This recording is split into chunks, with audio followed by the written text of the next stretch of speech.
Bien le cours.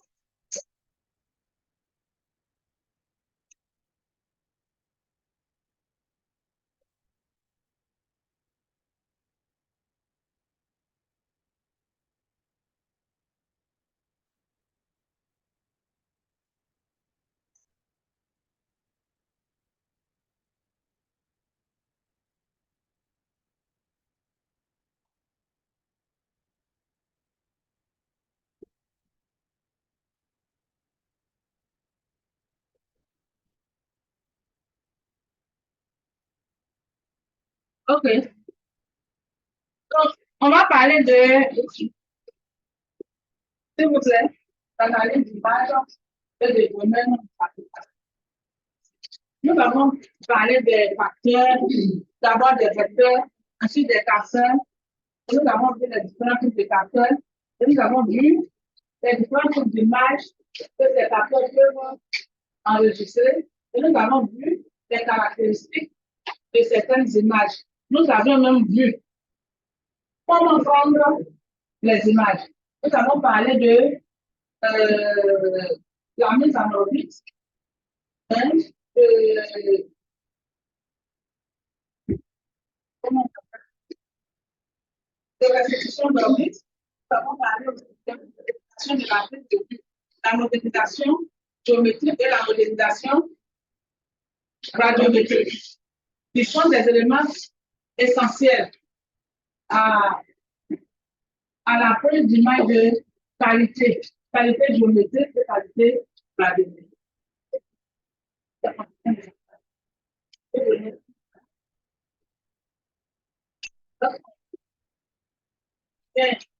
On arrive dans un système géologique international, notre image, au lieu de se révéler là où on est, parce que l'image ne se montre pas. Et c'est la description va faire. Votre image, au lieu de donner les caractéristiques des éléments qui sont réellement sur la région qui a été imagée, vous allez utiliser des choses à la place de la vallée. Par exemple, ce groupe, vous allez mettre en aspect de pratique. Est-ce que vous voyez, ça veut dire que votre cartographie ou votre imagerie n'a pas été bien. Et donc, après avoir obtenu des images, c'est pas parce que les gens ont de l'argent en fait. C'est bon. Ça, c'est la vérité. Ça, c'est bon. C'est OK. C'est bon. Il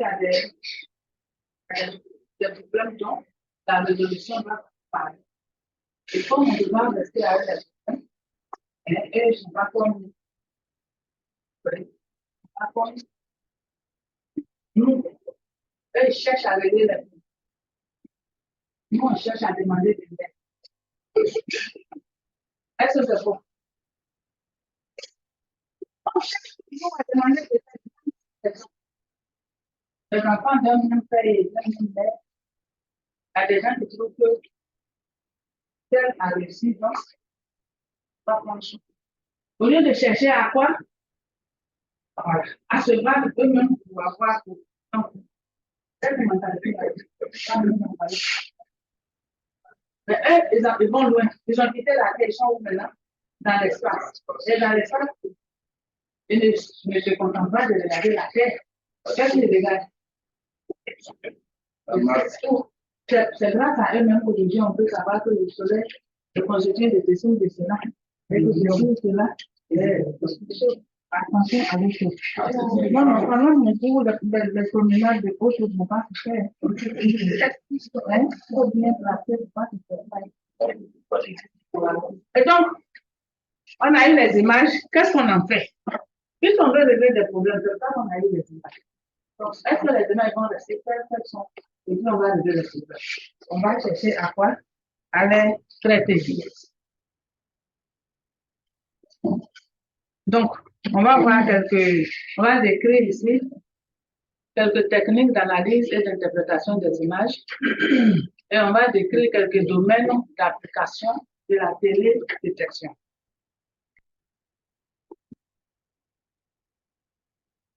Et donc, on aura deux parties dans ce cours, les techniques d'analyse et d'interprétation d'images et les domaines d'application.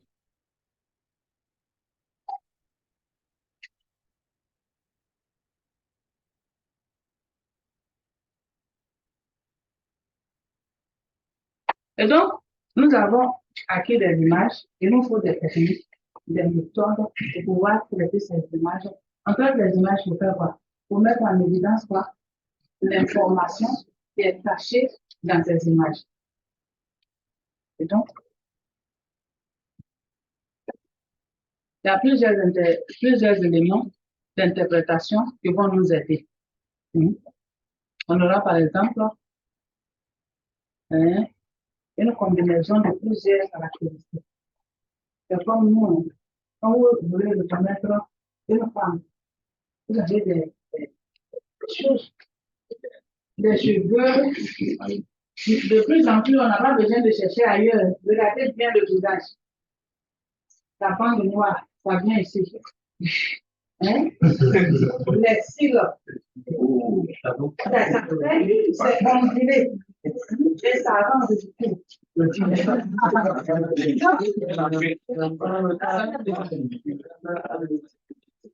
C'est fait de façon.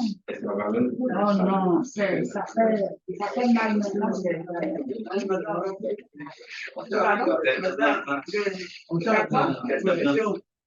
Il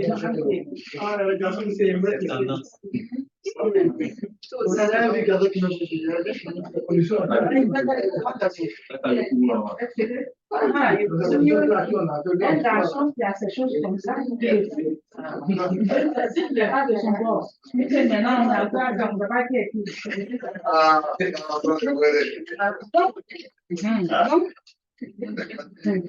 il y a des choses qui nous permettent de reconnaître, par exemple, une université ou bien un hôpital, et autres, c'est la même chose ici. C'est les mêmes éléments pratiquement. Hein. On va regarder quoi? La forme, le ton, la taille, hein? Le patron. Hein? Oui. Aussi, l'aménagement. L'aménagement des sites permet d'activités. Ensuite, bon,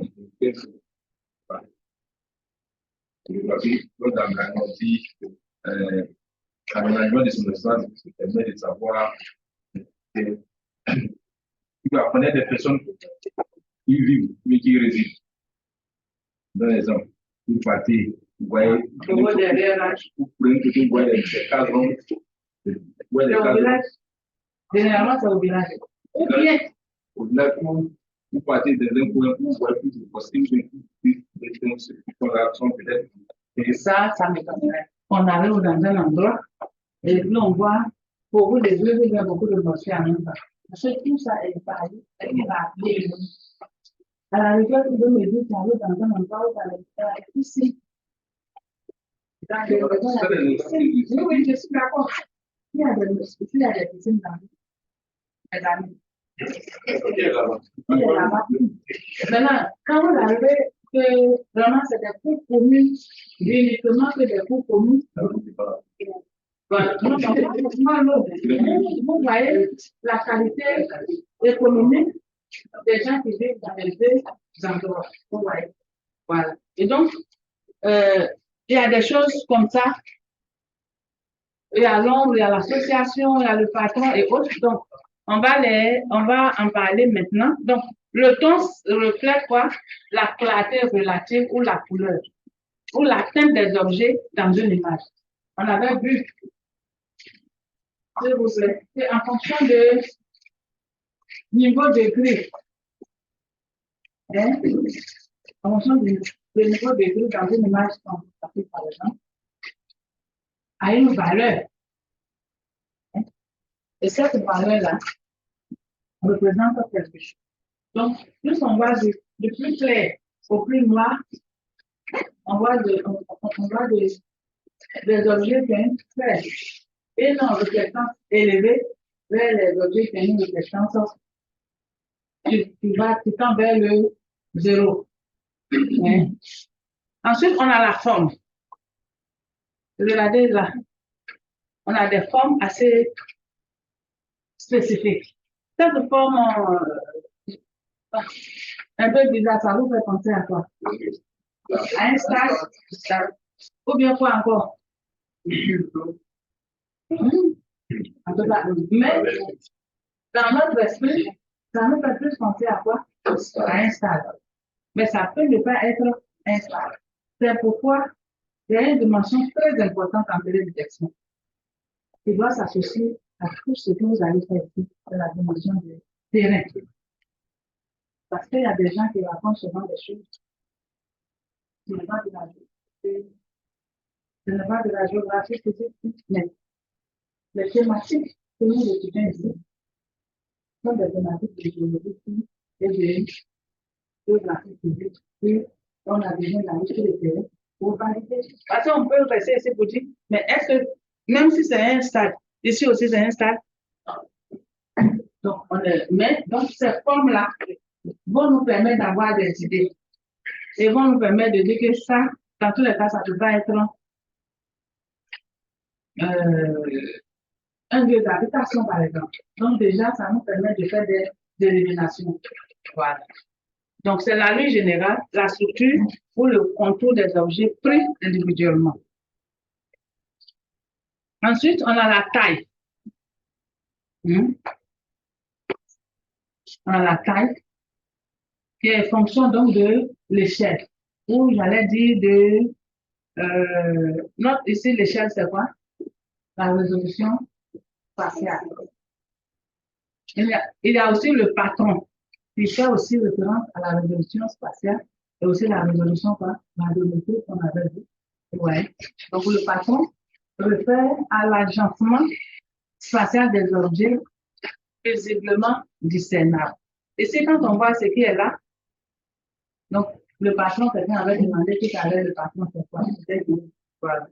Donc c'est l'agencement spatial des objets. Donc ici, là, on voit quand même un agencement assez intéressant. On voit comme des routes, hein, et entre deux routes, une agrégation de, je ne sais pas si je dois dire des zones d'habitation et autres. Voilà. Ensuite, on a quoi? La texture, qui réfère aussi à l'arrangement et à la fréquence des variations des teintes dans des régions particulières d'une image. Donc ici, par exemple, l'image d'en haut, on a l'impression que on est où? Voilà, il y a une plage et puis il y a de la végétation et on a une plage où, en tout cas, on a de l'eau qui sépare deux zones parce que vers la droite, on voit une zone qui est en train d'apparaître, on ne sait pas. Voilà. Et on a les associations. Hein? L'association tient compte de la relation entre la cible d'intérêt et les autres objets ou structures reconnaissables qui sont à proximité. Donc, ici, on voit quelque chose qui ressemble à de l'eau. Et puis, on voit comme de grandes routes. Voilà. Pardon, un bateau, un port, justement. Ça fait penser à un port. Et on a l'ombre. L'ombre n'est rien d'autre que l'ombre. Hein? Voilà. Alors, mon nom. C'est l'ombre. Vous voyez, ici, on n'a pas peut-être trop de problème. Et quand vous regardez, moi, je ne suis jamais allée en Chine, mais il y a une chaîne chinoise que je regarde souvent. Et depuis que je suis arrivée sur cette chaîne, je vous assure que j'ai vu ça. Non, quelque chose. Parce que je vois que les gens, ils ont travaillé ça avant d'arriver là où ils sont arrivés. Et ils font même, les films qu'ils font n'ont rien à voir avec nos affaires dans la chaîne de l'ITM.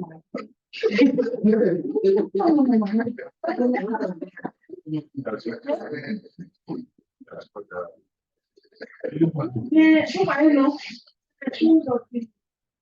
C'est pas des qui apprennent. Voilà. Voilà. Et donc, normalement, moi, quand je les regarde, je me dis que si nous, les États africains, on veut aller de l'avant, on doit, à son à peu près les mêmes cultures. On doit s'aligner sur eux. On doit s'aligner sur eux. C'est mon tour de voir un peu là. Je vais compter. On est là, on va se prendre. Et donc, allons-y ça. Donc, chez eux, sur cette chaîne, et quand on demande des villages, c'est comme un village. Les immeubles, hein, et ils ont même construit des immeubles qui sont modulables, comment je vais dire ça? Flexibles. Quand il y a des tremblements de terre, en fonction des ondes, du déplacement des ondes, ces immeubles-là sont capables de se déplacer et de ne pas tomber. Donc, vous voyez. Et donc, les immeubles sont de fois tellement comme aux États-Unis, même, je pense qu'il y en a en tout cas, dans ces grands pays-là, quand vous voyez la taille des immeubles, donc, sur une image satellitaire, si c'est à 14 heures, même si c'est à 11 heures qu'on prend l'image, c'est déjà long. L'ombre qui est là va cacher l'information qu'une autre cible qui est à côté est en train de faire partir. Donc, l'ombre est quelque chose de très important en télédétection. Et donc, ça, ce sont des éléments qu'on va associer, des caractéristiques qu'on va associer pour pouvoir faire une bonne interprétation de l'image. Souvent, quand c'est une forêt, il y a des choses qui vont nous dire que si on a déjà vu des forêts. Hein? C'est pour nous, nous connaissons quand même des forêts. Nous connaissons les savanes. Donc, nous connaissons la différence entre savane et forêt. Voilà. Et puis la forêt diffère d'un continent à un autre. Il y a des endroits où leur forêt, là, quand tu regardes, tu vois, tu vois même aller à l'esclavage. Parce que c'est des sous-bois très souvent en Afrique. Et ici, tu ne peux même pas voir après le goudron. Quand tu arrives dans la forêt de Taï, on a peur parce qu'on a été dans cette forêt de Taï, mais pas. Je ne peux te faire sortir de là. Si tu continues, peut-être. Nous ne sommes pas venus sur le monde, nous ne sommes pas à gagner. Nous sommes en plein cours. Parce que ça ne peut pas continuer. Si on finit, vous pouvez vous servir, et vous boire comme vous voulez, ou bien la vie, c'est n'importe quoi. Ok, donc, qu'est-ce que je disais? Voilà, dans la forêt de Taï, nous avons été dans la forêt de Taï. Nous ne sommes même pas arrivés loin. Le maire allait à Soudou pour un travail ici. Donc, on devait faire des mesures dans la forêt, dans le parc national de Taï. Mais c'est rempli d'espèces, c'est tout suite. C'est pas comme certaines forêts qu'on a vues, qui sont vraiment, où on peut même, on dit on s'en va marcher dans le sous-bois. Et si la fois aller marcher dans le sous-bois, tu vas comprendre, c'est bien. Tu vas comprendre. Et donc, on va passer après avoir donc suivi quelques caractéristiques qui peuvent nous aider, on va voir un peu comment les traitements se font. Nous n'avons pas fait de traitement immédiatement, mais nous allons vous donner quelques informations pour vous orienter. Et lorsque les traitements vont arriver, vous allez faire les traitements avec des collègues comme Bani, Assoma, vous l'avez autre, Dharma, vous allez faire des traitements. Et donc, dans les notions de pré-traitement, lorsqu'on vous donne une image satellitaire, ou lorsque vous voulez travailler sur une image satellitaire, vous ne prenez pas l'image nette et vous commencez à dire ça, c'est la forêt. C'est même pas possible. Oui? Il y a des étapes. Donc, vous devez d'abord faire les pré-traitements. Au niveau des pré-traitements, il y a les corrections radiométriques et les corrections géométriques. Et donc, vous voyez, là, on est après l'acquisition. l'image a été active et on veut régler un problème, et on se rend compte que cette image est déformée. Par exemple, c'est petit ou bien il y a des bruits sur l'image. Donc, qu'est-ce qu'on fait? On doit faire des corrections géométriques et radiométriques. Et de plus en plus, les images qui sont en ligne que vous téléchargez ont déjà été corrigées géométriquement et radiométriquement. S'il y a quelque chose, on peut faire un petit peu on clique et c'est pas comme avant où celui qui a besoin de l'image va aller faire un programme sur un langage DOS ou en Python et autres. Comment on appelle ce chose dans le Visual Basic. Voilà. Donc, tout ça. Mais ça peut se faire de nos jours quand vous avez un problème particulier à régler. Et c'est pour ça au niveau de Curat ici, vous entendez Atin. Qui sont ceux qui viennent faire Atin?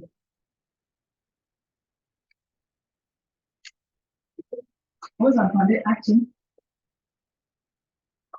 Atin, normalement, tel que j'ai vu l'Atin fonctionner au cartel au Canada, les gens de Atin, qui font traitement d'image, sont là pour nous aider.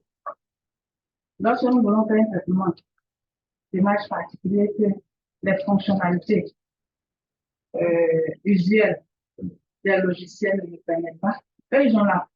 Ils doivent écrire des programmes pour nous donner, des algorithmes pour nous donner, pour qu'on puisse régler ça.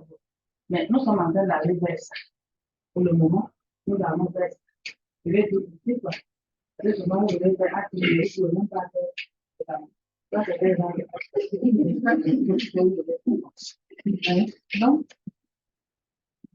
Donc, pour vous dire que la activité là, c'est important.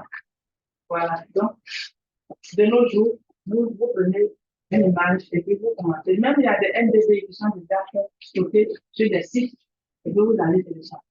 Mais nous, on a le devoir de vous montrer comment cette image est obtenue. Vous voyez. Et donc, la correction géométrique,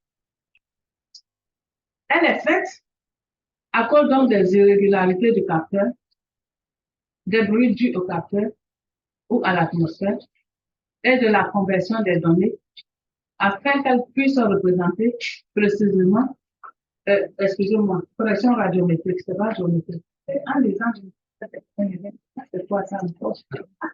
Donc, la correction radiométrique, c'est la correction des données à cause des irrégularités du capteur, des bruits dus au capteur ou de l'atmosphère et de la conversion des données. Parce que pendant que la conversion des données se fait, il peut y avoir des erreurs. Voilà. Afin qu'elle puisse refléter ou représenter précisément le rayonnement réfléchi ou émis, mesuré par le capteur. Donc, vous voyez, tout est clair. Ensuite, les corrections géométriques sont faites pour les distorsions géométriques dues aux variations de la géométrie qui sont liées à l'interaction terre-facteur et à la transformation des données en vraies coordonnées. Par exemple, en latitude et longitude sur la surface de la Terre. Donc, parce que lorsque l'image est prise là-bas, c'est dans un certain repère qui n'est pas terrestre. Donc, il faut faire tous ces calculs pour ramener le repère, qui était dans les airs là, au repère terrestre pour que l'image, et il faut recadrer. C'est comme ça que la modélisation géométrique et la modélisation radiométrique sont des notions, des étapes très importantes dans la gestion des images. Si on a raté une de ces modélisations, on va produire des images qui ne sont pas des images de bonne qualité.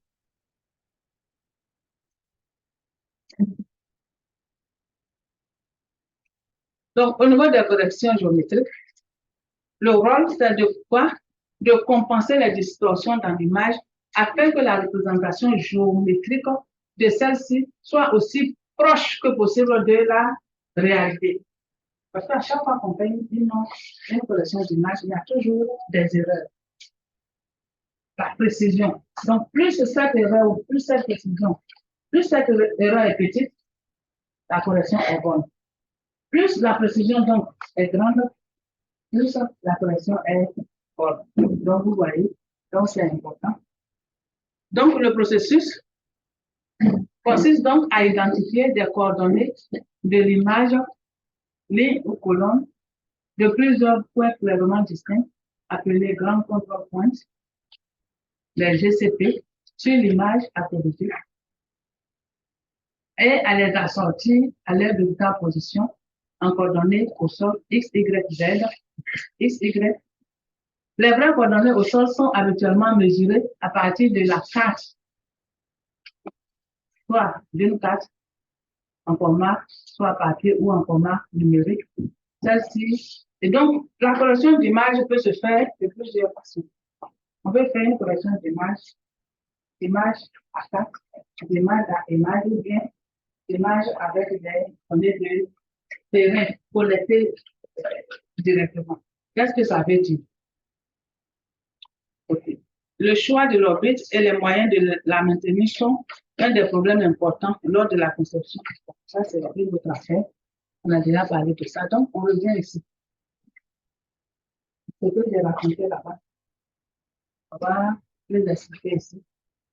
Donc, l'image A est une image avec beaucoup de distorsion.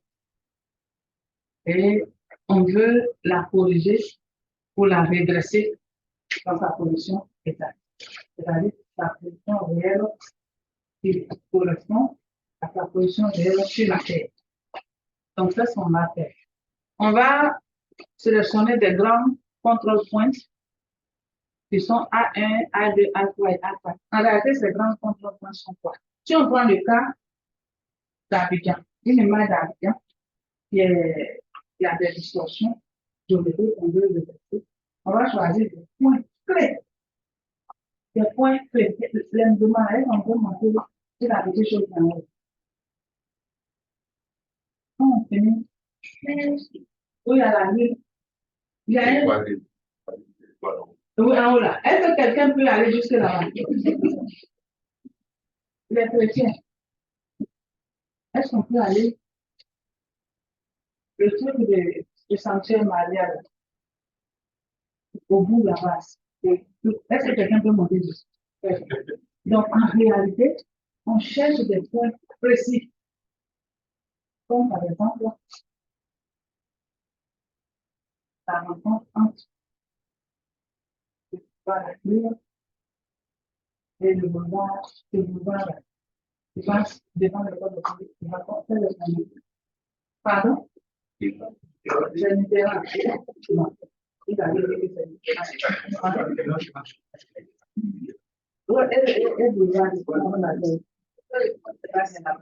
c'est donc, ce boulevard, ou bien même on veut dire le carrefour de l'école de police.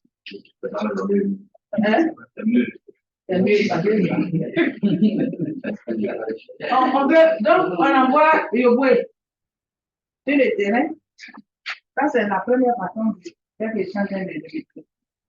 Il va sur le terrain, il va changer ce qui est ultra sophistiqué. Il prend les bords, il s'arrête exactement là où il doit s'arrêter. Je ne sais pas. Parce que vous voyez, c'est deux routes qui se croisent.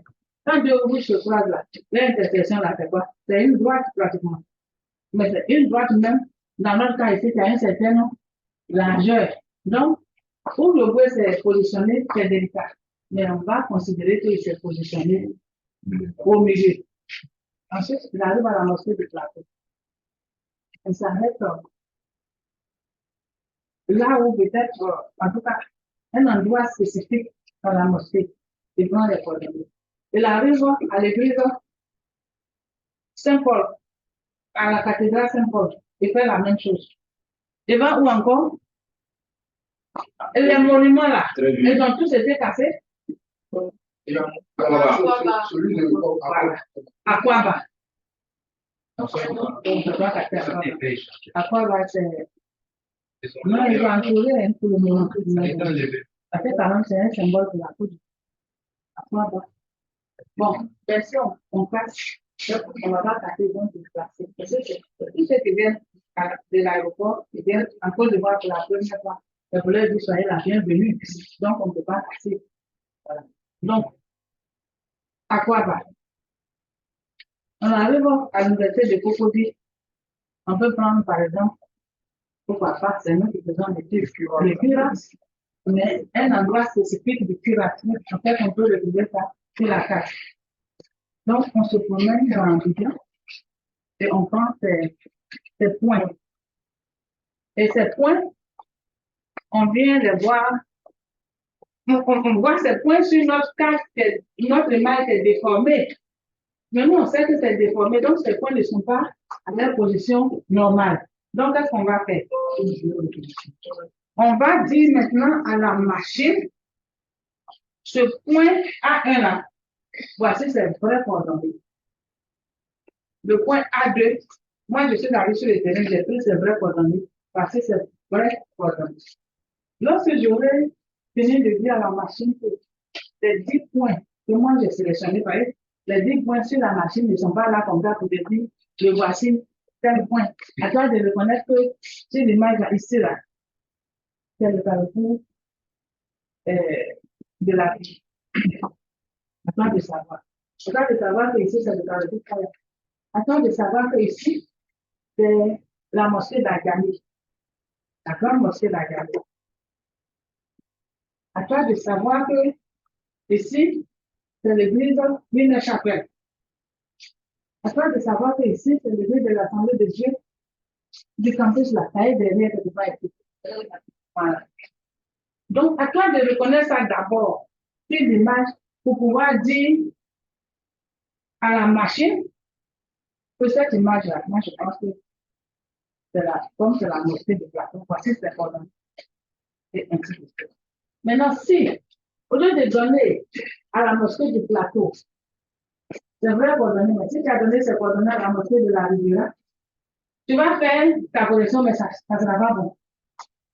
Ouais. Donc, il faut être sûr, c'est pour ça qu'on parle de point de référence. On peut reconnaître rapidement. Et donc, on leur donne ces coordonnées. Et maintenant, on demande à la machine de redresser l'image. Donc, en redressant, il y a des fonctionnalités aussi qu'on va voir, qu'on va choisir. Après, vous voyez, un pixel qu'on redresse, il y a des pixels voisins. Il y a beaucoup de choses. Donc, on va parler même. Vous voyez, donc, il y a beaucoup de choses. De quoi même on peut faire un échantillon. Donc, tout ça, c'est très important. Donc, ça, c'est une correction de type. Quelqu'un allait sur les terrains, il a pris les données et il est venu, il a dit à la machine, voilà, les coordonnées viennent. Donc, le reste moyen. Mais on peut aussi procéder par une correction image à image. Par exemple, le professeur Danima, le professeur Bané et moi-même, nous avons corrigé déjà une image de la région de la maladie. Vous avez une autre image de la région de la maladie. Vous ne vous fatiguez pas. Vous prenez les deux bandes, également, associer l'image, associer les coordonnées. Le point que j'ai traité dessus, là, les coordonnées qui sont dans l'image, il faut associer ça. Donc, il faut ça pour les. Et ensuite, il faut dire que on peut faire aussi la correction d'image à partir d'une carte topographique.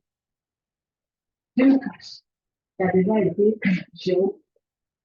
Vous avez aussi c'était son nouveau nom maintenant, c'est bien quoi? Quelque chose comme ça. Ou bien même CNTG aussi qui fait des résultats. Non. La CNT qui n'a pas, et puis il y a le CCT à part. Le CCT a changé. au niveau dans la démarche de mélange chimique.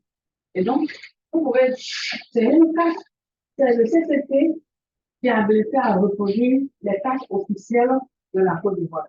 Ça veut dire que quoi? Il respecte le système juridique de la Côte d'Ivoire, il respecte tout. Donc, quand vous prenez une carte qui vient du CCT à l'aide de compte et vous tracez, ou bien vous, on va faire des effets. Vous voyez, souvent, il y a un cadrage sur les cartes photographiques. Vous choisissez des descriptions au même dizaine et puis vous dites à la machine votre image tordue de groupe associer cette image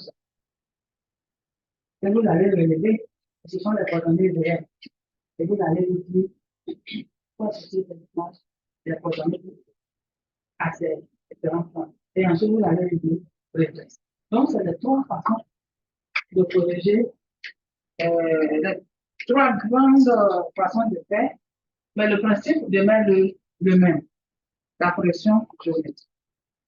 Donc, quand on finit, et qu'on finit de redresser, en ce moment-là, mais le redressement dont je parle, parce que pour redresser, il faut aussi des techniques, il faut des bases statistiques, mathématiques pour pouvoir redresser une image.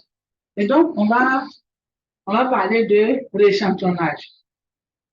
C'est comme si on crée de nouvelles valeurs pour donner au pixel, sans endommager l'information qui est dans les pixels. Et donc, le rééchantillonnage permet de déterminer la valeur numérique à placer dans la nouvelle localisation du pixel de l'image corrigée de sortie. Le processus de rééchantillonnage calcule la nouvelle valeur du pixel à partir de sa valeur originale dans l'image non corrigée. C'est basé sur trois méthodes. Le plus proche voisin, l'interpolation biblique et la composition biblique. Et donc, au niveau du plus proche voisin,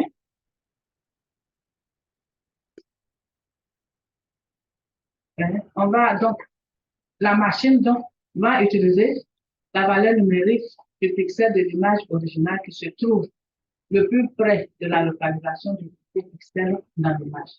Donc, elle va associer cette valeur-là. Bon.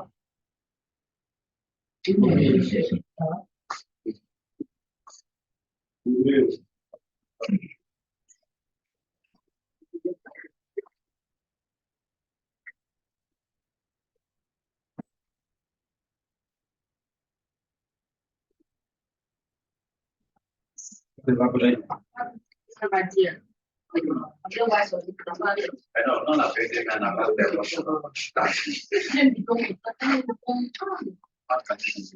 bueno, vamos a hacer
Me dis moins. Très bien. C'est bon? Donc, c'est la méthode la plus simple. Et elle n'altère pas trop. Celui qui est en rose, là, il a fait problème.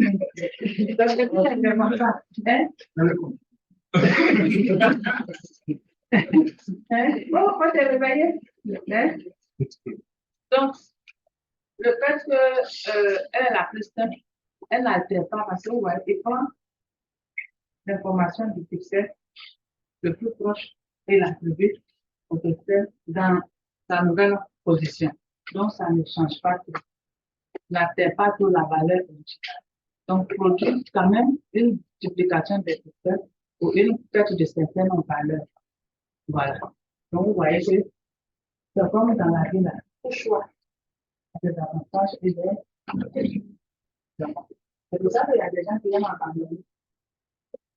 Ici, les gens cela pour aller devant. Et donc, vous voyez que ici, on a l'image originale qui est en pointillé et l'image corrigée qui n'est pas en pointillé. Donc, on voit le pixel qui a été repositionné. Vous voyez.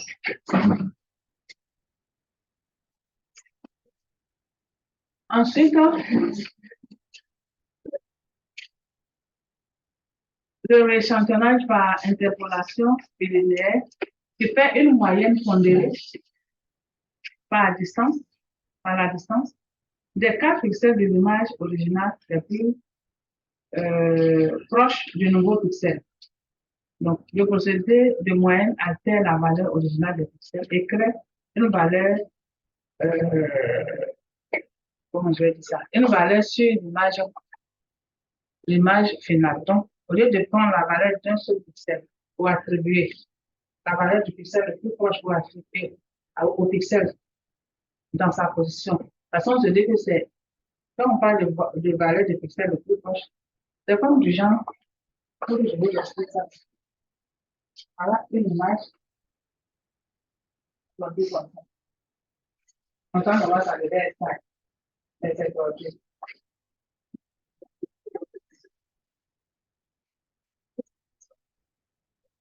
Mais c'est tordu.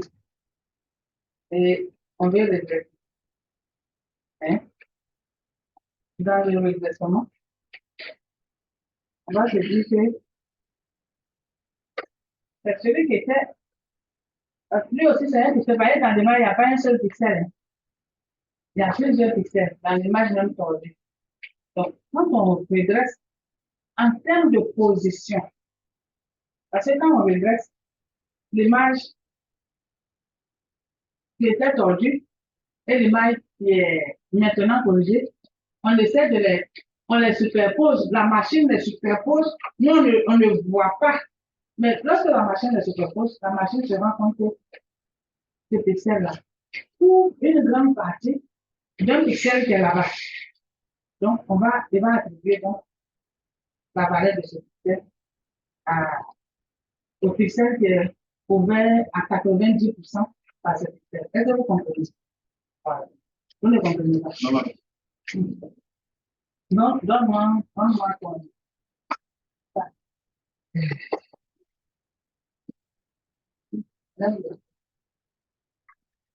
Vous voyez, ça c'est l'image corrigée. Supposons que la partie orangée qui est ici, toute la partie orangée ne voit pas le blanc qui est dedans. Ça c'est l'image corrigée. Lui, il est là. Elle, au moins, est là. Ça c'est l'image. Attendez d'abord, il faut que les deux bien en exemple. Ça c'est l'image déformée. L'image déformée, supposez que le pixel qui est ici représente un pixel. Le portable ici représente un pixel et lui représente un pixel. Et ici aussi, la partie orange représente un pixel et la partie verte représente quoi? Un pixel. Donc, je redresse mon travail et je me rends compte que c'est comme ça. Vous voyez, le portable de ce côté-là, et pour l'oranger là, à au moins 70 à 80%. Non, donc, prenons le côté blanc.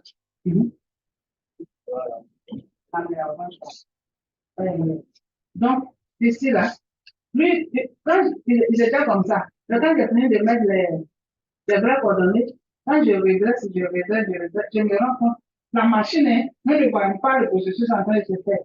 Parce que pendant que le processus se fait là, la machine tourne. Et puis après, il fait sortir un résultat. Donc, qu'est-ce que la machine va faire? Va prendre pas la valeur de ce pixel, mais la valeur de ce pixel là, ou attribuer à l'orange.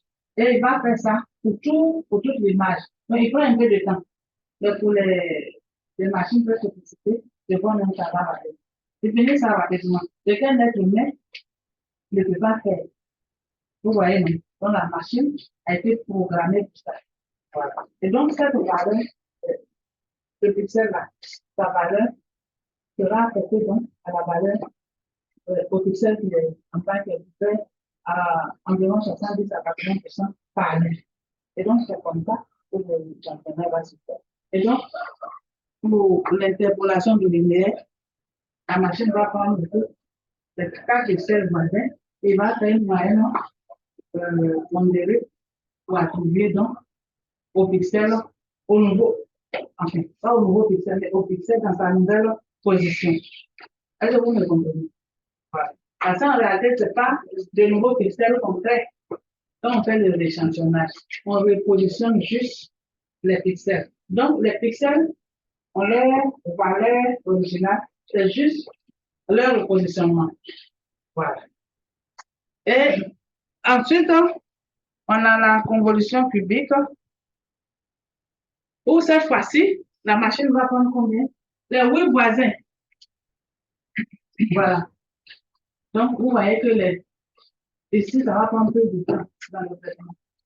Voilà. Il va prendre donc les 8 voisins, il va faire la moyenne et attribuer donc la valeur de la moyenne au pixel corrigé. Donc, vous voyez que en fonction du choix que vous allez faire, il y aura des inconvénients. Donc ici, de nouvelles valeurs.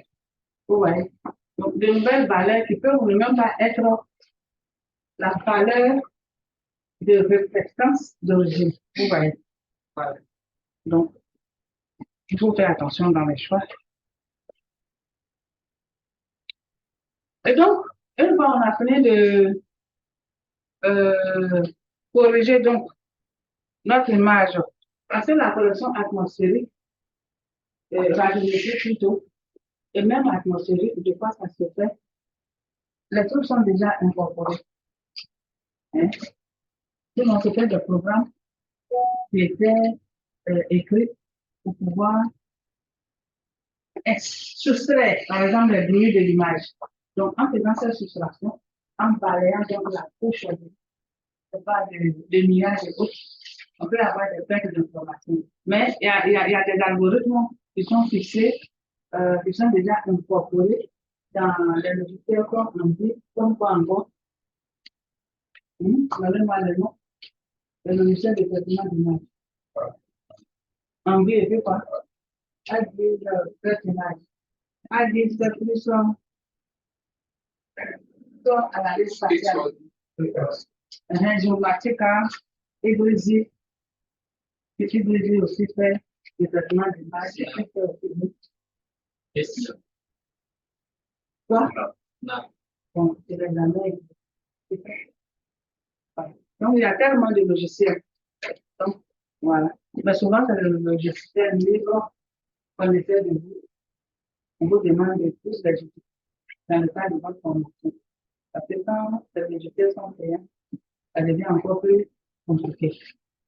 Donc, une fois on a fini donc de corriger, on est toujours dans les corrections, dans les pré-traitements, et on va arriver donc, on finit de faire le pré-traitement géométrique, et j'allais dire radiométrique, parce que le rehaussement d'image est un peu comme une sorte de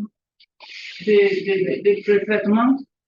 J'ai dit une sorte de pré-traitement radiométrique parce que quand vous prenez l'image, elle est totalement noire, mais quand vous commencez à appliquer un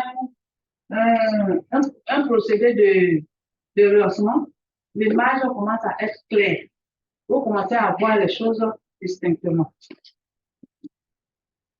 Donc, Le rehaussement des contrastes se fait en changeant les valeurs initiales de façon à utiliser toutes les valeurs possibles, ce qui permet donc d'augmenter le contraste entre les cibles et leur environnement, et cela donc facilite l'interprétation visuelle de la compréhension des images. Il est basé sur quoi? L'histogramme de l'image. Donc, l'histogramme de l'image. Normalement, lorsqu'on prend une image, quelle que soit la taille, la fenêtre que vous allez faire dans l'image, il y a toujours un histogramme qui peut être associé, qu'on peut faire apparaître en cliquant sur des choses au niveau du logiciel.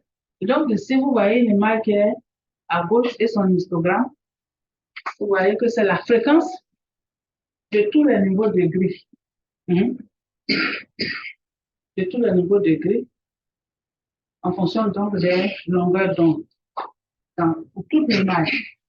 Et donc, quand vous regardez ici, vous voyez des endroits où on tend vraiment le niveau, on tend vers 0. Donc, qu'est-ce qu'on va faire? On va essayer de jouer sur l'histogramme pour que la perception ou bien la clarté de l'image soit plus nette. Et donc, il existe donc plusieurs méthodes qui permettent de rehausser le contraste et les détails d'une image. Donc, on a le rehaussement linéaire, par exemple, l'égalisation d'histogramme et les filtrages spatiaux. Il y a plusieurs méthodes. Et lorsque vous allez ouvrir en vue, vous allez cliquer, par exemple, vous allez voir une multitude de méthodes et vous allez cliquer sur chaque méthode pour voir comment, qu'est-ce que ça va vous donner vous-même. Qu'est-ce que vous pensez être vraiment bien. Nous n'allons pas vous imposer ça. Quand vous allez choisir, par exemple, la méthode grossière, à la soutenance, on va vous demander pourquoi vous avez choisi. Vous voyez? Et vous allez juste nous expliquer. C'est pas que forcément on va vous demander, mais puis on trouve qu'on va vous demander, on vous demande. Voilà. Et donc,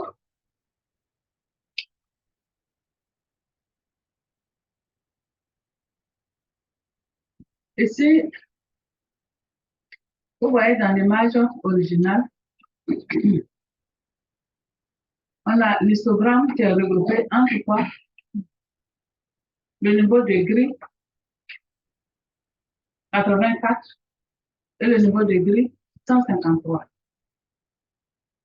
Dans le rehaussement, dans l'étalement, on va demander à la machine donc de ramener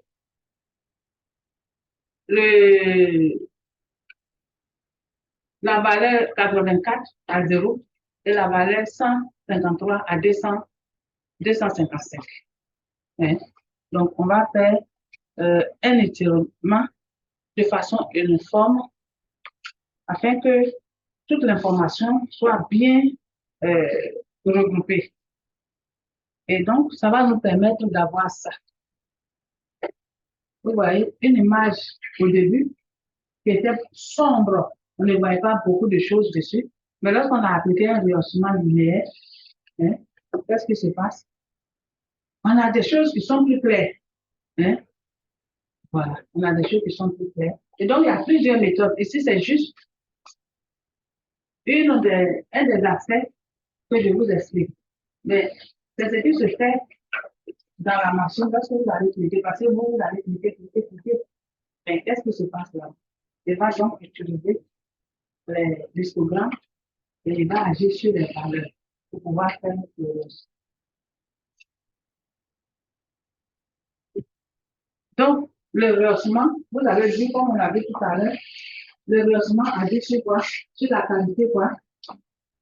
Radiométrique, on peut dire, là, ce qu'on voit. Monsieur Yoboué, what's happened? Vous êtes dormant. Hein? Et donc,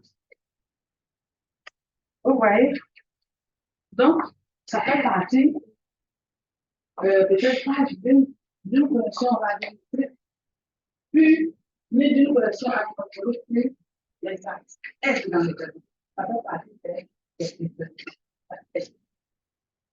Et donc, après cet développement, on va arriver à quoi? À la transformation d'image. Là, comme vous l'entendez, on transforme l'image.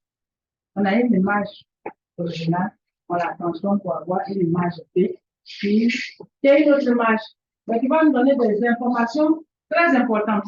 Monsieur Copie, vous, votre nom. Non, lui, non, pas le dormant. Quoi? Vous ne dormez pas?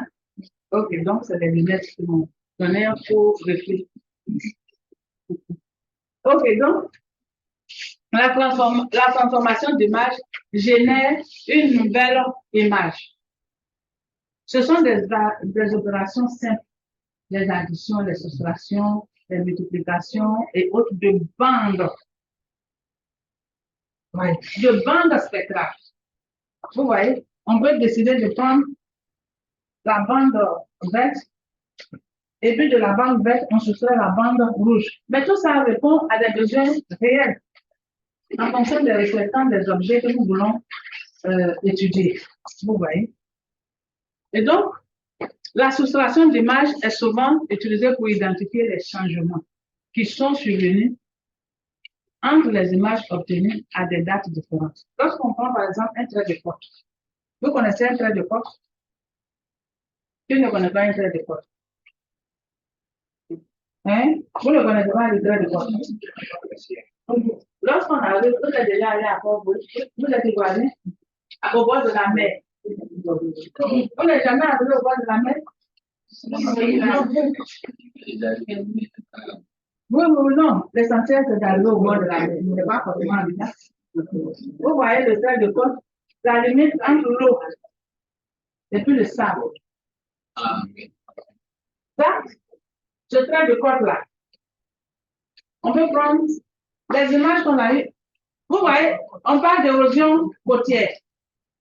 Et donc, pour voir s'il y a érosion côtière ou s'il y a eu engraissement, engraissement, ça veut dire dépôt, on va prendre des images de la côte où on voit bien la mer et puis le sable de plage. Plusieurs années. Comme ce sont des dépôts qui sont là, on peut prendre sur 30 ans ou bien sur 50 ans. Donc, on peut prendre une image de 1950. Après 1950, on la prend 20 ans après. On prend une image. On a 1970. 20 ans après, on a 90. Ou bien on peut même aller de 30 ans à 30 ans. Donc, 50, on se retrouve à 80. Ensuite, on a 2010, 2040. Là, on est pas encore en 2040. Voilà. Donc, vous voyez, et ça va vous, quand vous allez faire la soustraction. C'est-à-dire, on va faire l'image de 1950, moins l'image de 1900, non, non, ce qui suit là, c'est 80, c'est ça. On va voir. Il y a des endroits où vous allez voir que l'eau est venue occuper la terre qui était là. Donc, l'eau a pris un peu plus du continent. Il y a des parties où vous allez voir que le sable, la portion de sable a augmenté. Vous voyez, non? Donc, ça va vous permettre donc de voir les ajouts. Ici, on a fait moins. Ça veut dire quoi? Hein? On va voir où il y a eu des pas et on va voir où il y a eu des faux. On va voir en fait comment le trait de côte là a bougé dans le temps. Hein? Donc, ça va nous permettre de voir les changements. Et une transformation très utilisée pour surveiller l'état de la végétation à l'échelle continentale du globe est quoi? L'indice de... En ligne, vous nous entendez? Ok, ok. Donc, c'est l'indice de végétation par différence normalisé qu'on va appeler le NDVI. Hein? Et toutes ces variantes, parce qu'il y a plusieurs autres variantes. Hein? Donc, l'analyse, donc le NDVI, c'est quoi? C'est le proche. Donnez-moi, le procès Amand avait parlé de ça ici. Hein? Moins plus le rouge divisé par. Voilà. Donc, il y a même des indices de rapport à la texture du sol, par rapport à la qualité du sol. Il y a plusieurs indices que vous allez voir. Même logiciel. Et quand vous allez commencer aussi à lire, vous allez voir cette question. Beaucoup d'indices, même dans les manuels d'envie, sont déjà développés. Donc, ce sont les bandes de la même image. Donc, ça veut dire que la même image a la capacité d'enregistrer la réponse des cibles dans le rouge et dans l'infrarouge, ou le proche infrarouge. Et donc, on va utiliser ces bandes-là pour faire soit des soustractions, soit des multiplications, soit des additions, soit des rapports, des divisions. Et donc, l'analyse en composante normale fait partie des méthodes de transformation d'image. L'analyse en composante normale. Donc, si vous voyez la transformation arithmétique à gauche, on fait la bande X moins la bande Y et ça nous donne une nouvelle bande, mais qui nous donne des informations. On ne choisit pas les bandes au hasard. Hein. Tout à l'heure, quand il s'agit de limitation, on a pris le rouge et le proche infrarouge. Parce que ces bandes-là vont donner des informations importantes sur l'état de la structure et sur un certain nombre de choses au niveau de la végétation. Si c'est le bâti que vous voulez utiliser.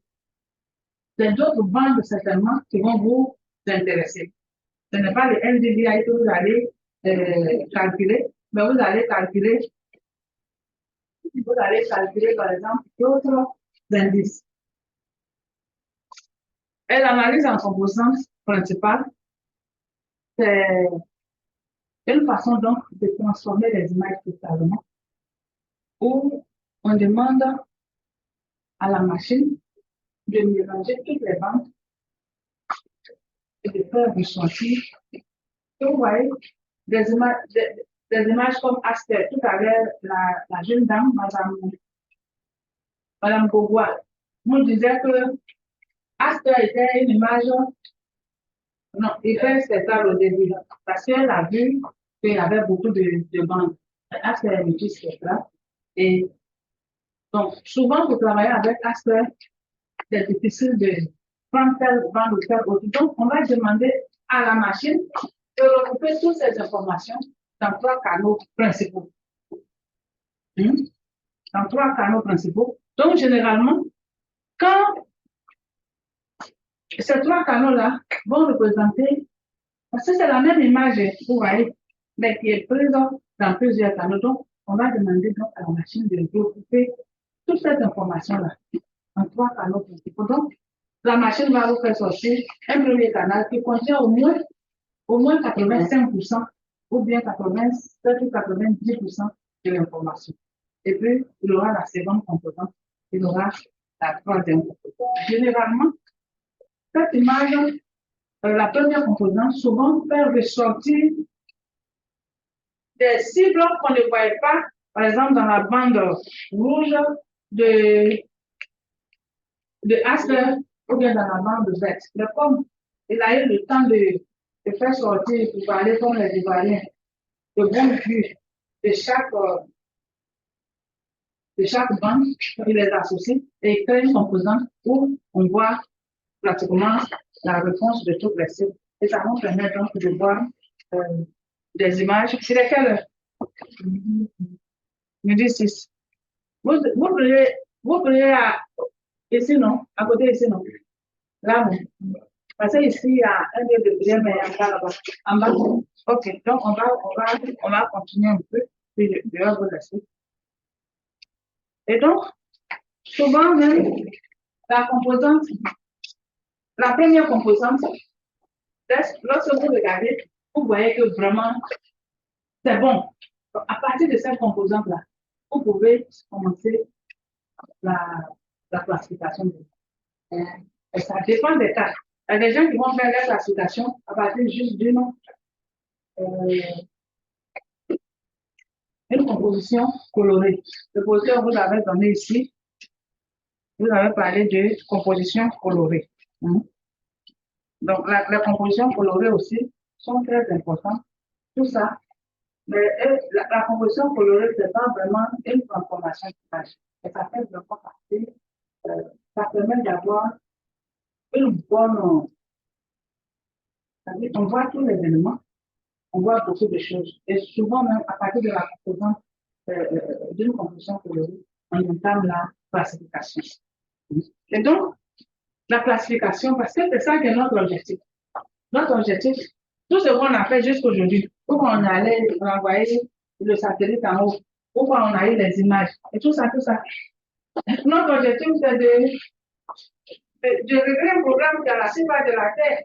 Donc, pour régler le problème, si c'est un problème qui touche aux humains, je vais chercher à savoir où les humains sont. Donc, je vais chercher à faire quoi? À déterminer les zones d'habitation. Est-ce que c'est le milieu rural qui m'intéresse? Si c'est le milieu rural qui m'intéresse, je vais chercher à faire quoi? À déterminer les villages. Mais un village, ça va avec quoi? Avec des activités socio-économiques, comme quoi les champs. Et puis, beaucoup d'autres choses encore. Hein? Et donc, je vais procéder à la classification pour pouvoir déterminer ces éléments. Donc, la classification a pour but d'assigner à une classe particulière, d'assigner plutôt une classe particulière au thème à chacun des pixels de l'image. Voilà. Et donc, à cette étape-là, vous avez fait les corrections géométriques, vous avez fait les corrections radiométriques, vous avez rehaussé, vous avez fait vous avez fait des rehaussements, vous avez fait comment on appelle ça? Les calculs arithmétiques avec les bandes. Vous avez fait peut-être là, c'était l'analyse en composition principale. Donc maintenant, vous devez pouvoir dire exactement que ce pixel, c'est de l'eau. Ce pixel-ci, c'est une maison avec des tuiles roses. Est-ce que vous voyez? Et donc, la classification va consister donc à regrouper, à identifier dans l'image tous les pixels qui représentent une maison avec des toits en tuiles rouges. Est-ce que vous comprenez ce que je dis? Ou bien, ici, ça, c'est de la forêt basse. Donc, ce pixel, c'est de la forêt. C'est d'autres pixels, c'est de la forêt basse. D'autres pixels, c'est de la forêt basse. C'est bientôt fini. Ce qu'on a fait ici est très important. Parce que quand vous allez commencer les traitements, ça va vous aider. Et donc, la classification, donc, c'est de pouvoir dire que chaque pixel de mon image représente chaque chose, telle chose sur le terrain. Le pixel A représente de l'eau. Le pixel B, sur ma première ligne, par exemple, représente, par exemple, de la forêt. Ou bien, c'est des voitures. Donc, le rôle de la machine maintenant, dans le processus de la classification, c'est que la machine va regrouper tout ce qui représente la forêt. La machine va regrouper tout ce qui représente l'eau. La machine va regrouper tout ce qui représente quoi encore? Les routes. Et si on est en milieu urbain, vous voyez que les routes sont très importantes. Voilà.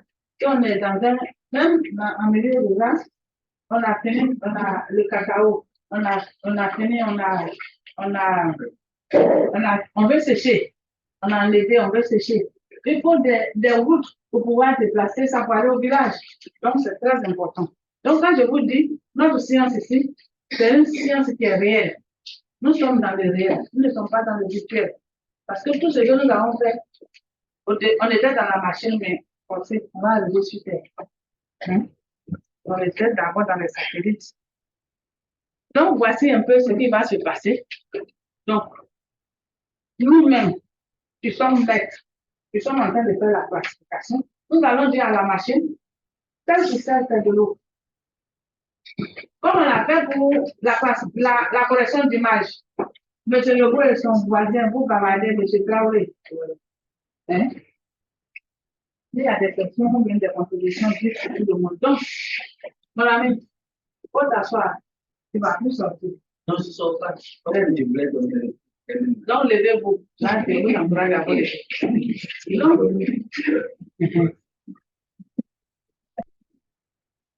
Donc, on dit, nous-mêmes, nous qui sommes en train de faire le traitement d'image, la classification d'image, nous disons à la machine, il faut considérer ça comme de l'eau. De la même manière, on lui a dit que ça, c'est la cathédrale Saint-Paul, voici ses coordonnées. Prends ça. C'est pas quelqu'un d'autre qui est venu dire, c'est vous-même. Hein? Donc, s'il y a des erreurs après, là, il va dire que c'est le côté qui m'a dit de faire. Parce que pendant que vous étiez en train de manipuler, c'est vous-même. Vous voyez? Donc, on va lui dire, ça c'est de l'eau. Ça c'est de la forêt. Ça c'est quoi encore? Dans la forêt, là, il y a plusieurs types de forêts. Hein? Forêt dense, forêt dégradée, forêt ceci. Ou bien ça c'est du bâti. Bâti là. Lorsque nous sommes, par exemple, au plateau, le bâti, est-ce qu'il a le même aspect que le bâti à Niama? C'est pas la même chose. C'est fait à Vous voyez, non? Voilà. Donc, c'est nous qui lui disons que ça, c'est un bâti très densifié. Mais ici, c'est un bâti qui n'est pas trop dense, c'est un bâti. Vous voyez? Donc, quand il va venir, il va maintenant associer, il ne va pas les déplacer.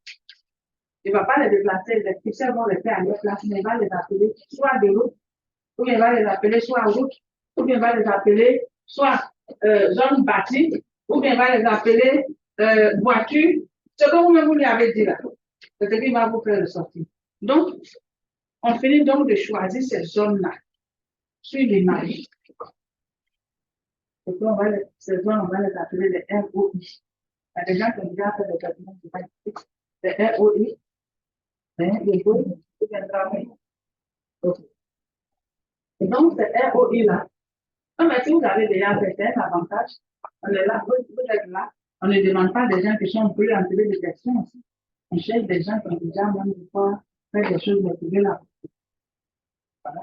Donc, là, la machine va faire le calcul, elle va vous faire sortir donc une nouvelle carte. Ou si cette nouvelle carte-là. Donc, sera en fonction de la couleur que vous devez choisir.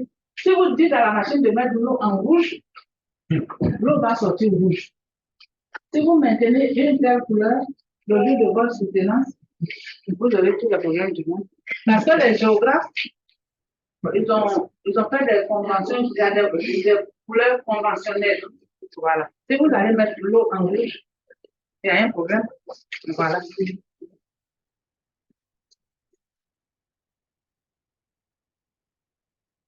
Ok. On va s'arrêter là. Vous avez dit combien? On va s'arrêter là. Mais on peut dire quand même ça là, non? Bon, c'est pas grave. On va parler de SIG un peu. Ah non? Oui, mais c'est au mari.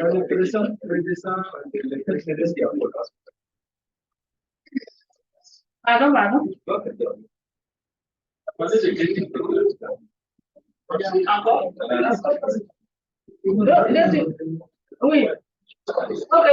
Voilà, mais s'il vous plaît, on va parler de ça avant de partir. Dans votre cours là-bas, c'est développé, mais vous avez bien fait de poser la question ici. Il y a deux méthodes, deux grandes catégories de méthodes de classification. Il y a les classifications non supervisées, il y a les classifications supervisées. C'est très important. Très important. Les classifications supervisées, c'est une classification qui se fait quand on connaît notre zone d'étude. C'est-à-dire, on a une connaissance pratique, là-bas. On sait où se trouvent les champs. On sert où se trouvent les villages.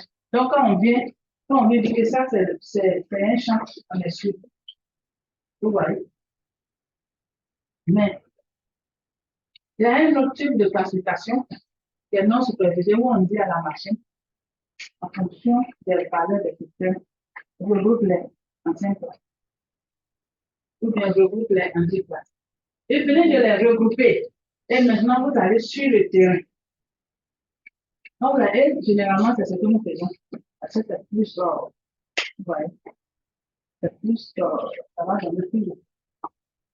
Et quand vous prenez un peu de manière, vous allez voir tout ça. C'est vous que nous allons aller sur le terrain. Non, c'est pas tout ça. Le bout, allez partir. Avec un GPS, vous allez partir. Donc, ce que la machine a déterminé comme étant 5 groupes de pixels. 5 grands groupes de pixels, normalement, ces grands groupes de pixels là, doivent correspondre à quelque chose sur le terrain. Parce que la forêt, les pixels qui représentent la forêt ont une certaine valeur de, bon, je peux dire niveau de ces valeurs-là. Pour l'eau, pour la végétation, ça ne sera pas la même chose. Pour l'eau, et puis les roches, si je suis dans la région de Man, les roches, les dômes qui sortent, ça ne sera pas la même chose. Donc, moi, je vais sur le terrain et je me dis que ça, c'est peut-être de l'eau. Ici, moi, je dis que ça, c'est peut-être de l'eau. Ça, c'est peut-être de la forêt. Donc, quand je vais sur le terrain avec le GPS, avant d'aller sur le terrain, je vais prendre des coordonnées spécifiques des endroits ici. Quand des endroits, parce que c'est une plage. Vous avez déjà vu une image. On va revenir sur l'image qu'on avait tout à l'heure. Voilà. On vient sur cette image. Vous voyez qu'il y a beaucoup de couleurs. Hein? Donc, quand la classification n'est pas supervisée, c'est généralement la voie la plus intéressante. La supervisée aussi est bien. Parce qu'on commence à nous voir finir par superviser. Donc, vous voyez ce qui est noir là. Moi, je peux dire que c'est de l'eau. Donc, je vais prendre plusieurs points coordonnées X, Y de cette partie noire. Ce qui va là-bas, ce qui descend. Je prends plusieurs points ici. Je prends plusieurs points là-bas, je prends plusieurs points, même dans les petites choses, mais dans le noir. Et généralement, où les villages ne sont pas trop loin parce que si c'est en pleine douche, vous voyez que c'est difficile le déplacement sur le terrain. Voilà. S'il n'y a pas de route, là où tu veux partir, je vais vous donner des exemples tout à l'heure. Et donc, une fois que vous arrivez sur le terrain là-bas maintenant, vous demandez au GPS, voici les coordonnées que j'ai prises de ce que j'ai appelé l'eau. Conduis-moi là-bas. Je suis le GPS, comme dans la voiture.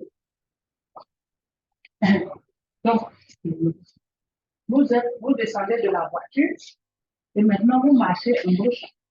Vous cherchez où le GPS va vous envoyer. Est-ce que vous voyez? Donc, quand le GPS vous envoie, vous avez dit que c'est de l'eau. Vous arrivez là-bas, c'est autre chose. Absolument. Pour les points que vous avez sur la partie noire, et que là où vous avez la même chose. Vous avez donné le vous avez le niveau aussi. Vous avez le niveau ce n'est pas des filons, des filons de ça vous êtes sûr maintenant que là maintenant vous êtes en train de faire la classification supervisée. Sinon, si tu as une grande connaissance, tu vas te et après encore, même, il faut aller sur le terrain pour valider. Donc, c'est mieux.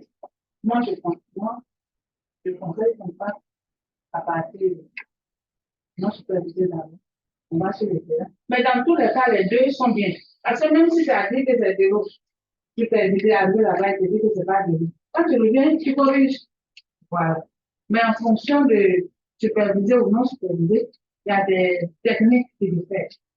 Voilà. Alors, il y a beaucoup de techniques qui diffèrent. Donc, c'est très important. Votre question, c'est une très bonne question. Donc, comme je disais sur le terrain, j'étais par exemple allé à moi, et j'avais des étudiants qui pas très et ils me disaient, ah, madame, Le point est là, là. Il faut qu'on aille voir. On a vu une montagne. Ils ont vu ça tout près. Et là, aider les enfants.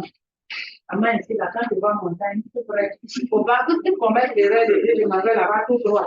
Parce que pour monter les montagnes, on fait comme ça. Je dis, non, c'est à côté des rêves. C'est bon. Allez, moi, je ne veux pas aussi. Les rêves au village. Ils sont partis. Là-bas. On n'a pas pu arriver là-bas. Ils sont venus me payer le billet. Je vous ai dit que le terrain, c'est autre chose. Mais le terrain, c'est tellement intéressant. C'est passionnant. C'est passionnant. Tu n'as jamais été sur le terrain? Personne. Hein? Vous? Vous n'avez jamais été sur le terrain? Hein, vous? Vous n'avez pas fait les sciences géographiques ou géologiques à l'origine? Et vous n'avez jamais été sur le terrain? C'est où? C'est au Niger? C'est où? Autre chose, c'est au Bénin? Moi, j'ai demandé au boss à Rona. Hein? La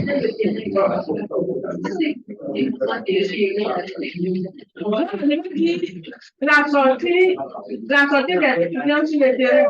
C'est la même chose là. Voilà. Ah, on aime ça. Voilà. Donc c'est bon. Donc, on va s'arrêter là. Parce qu'il y a des gens. On va aller à la paix. Vous qui êtes en ligne. Excusez-moi. Monsieur Bonnet, vous qui êtes en ligne. Est-ce que vous avez des observations? Ou bien ils sont déjà partis? Bon, ça va, madame. Ok, donc, on va s'arrêter là pour aujourd'hui. Et puis, D'accord, madame. je ne sais pas si c'est mardi ou jeudi prochain ou quand. Dans tous les cas, vous aurez l'emploi du temps. Et on va se voir. Et je vais voir s'il doit vous donner des exposés. Ok. Donc, merci beaucoup. Et que Dieu nous garde. Ok. Merci, madame. Ok, au revoir. Au revoir.